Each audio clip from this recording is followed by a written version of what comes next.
Assalamualaikum warahmatullahi wabarakatuh. Perkenalkan, nama saya Darotun Nafisah.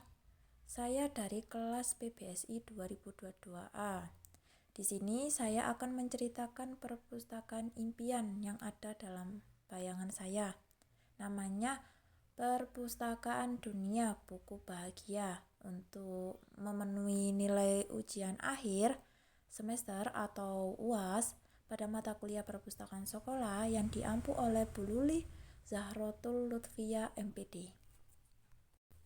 Alasan saya memilih konsep perpustakaan dunia buku bahagia adalah tempat yang penuh dengan kebahagiaan, inspirasi, dan kegembiraan melalui dunia literatur.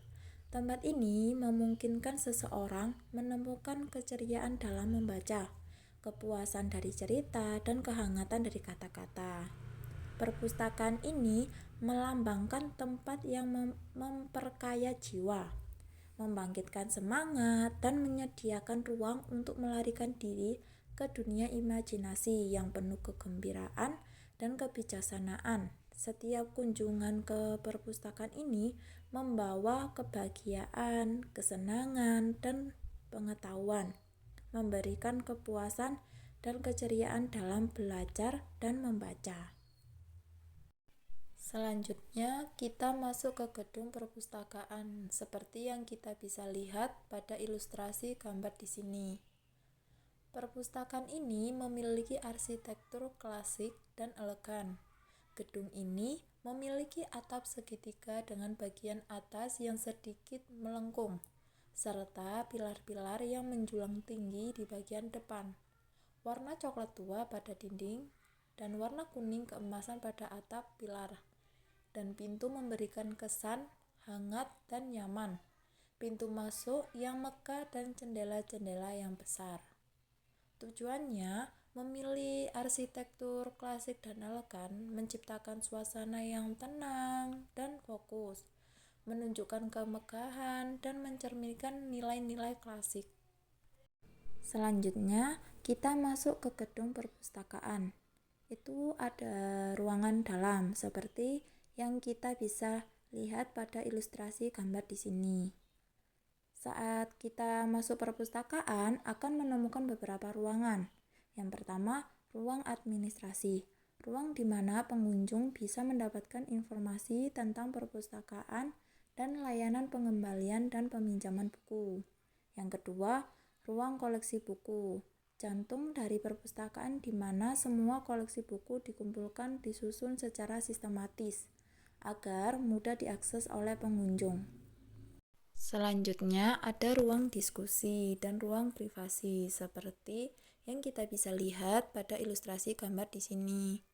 Kalau ruang diskusi di perpustakaan impian saya itu untuk tempat yang dirancang khusus untuk mendukung kegiatan diskusi, presentasi, dan pertemuan kecil yang berhubungan dengan literatur, pembelajaran, dan pengembangan pengetahuan.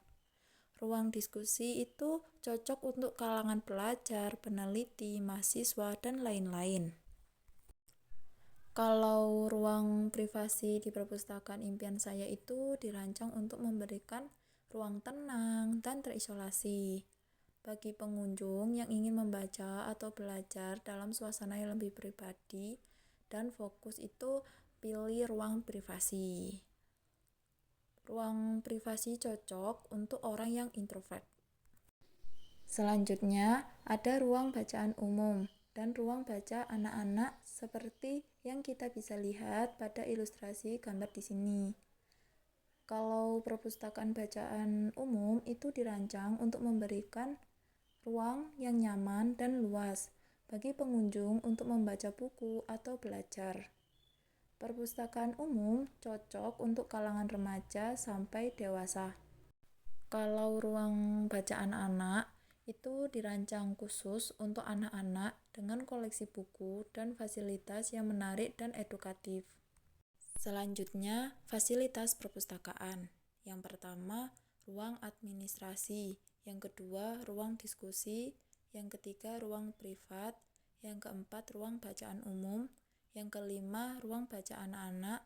Yang keenam, wifi. Yang ketujuh, toilet wanita dan pria. Yang kedelapan, musola, dan lain-lain. Selanjutnya ada koleksi buku di perpustakaan impian saya itu.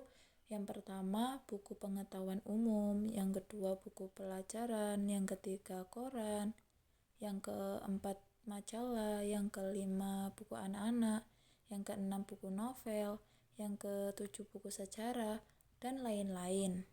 Nah, berikut adalah konsep sederhana saya mengenai perpustakaan dunia buku bahagia.